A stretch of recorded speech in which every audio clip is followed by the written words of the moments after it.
Understanding, I'm puzzled, a guide to English phrases. Hello, everyone. Welcome to our English language learning series.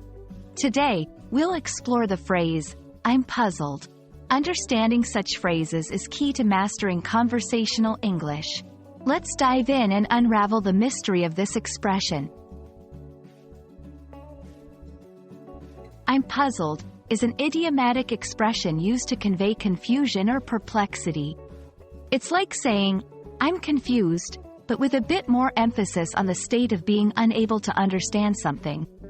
It's commonly used in casual and formal conversations alike. Understanding when and how to use I'm puzzled is crucial. Let's look at some examples. In a conversation, I'm puzzled about the new regulations. Can you explain them? In a work setting, I'm puzzled by these data results. They're not what I expected.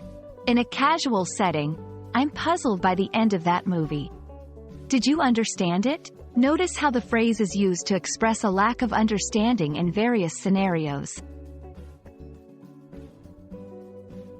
English is rich in synonyms and variations. Here are a few alternatives to I'm puzzled, I'm baffled, I'm perplexed, I'm at a loss, I'm mystified. Each of these carries a similar meaning but might be used in slightly different contexts. When learning phrases like, I'm puzzled, it's important to avoid common errors. For instance, don't confuse it with expressions of being physically lost or in trouble. It's purely about a state of mental confusion or uncertainty.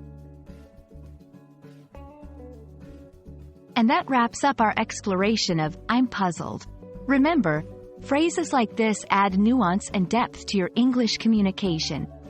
Keep practicing, and soon you'll be using them with ease. See you in our next video.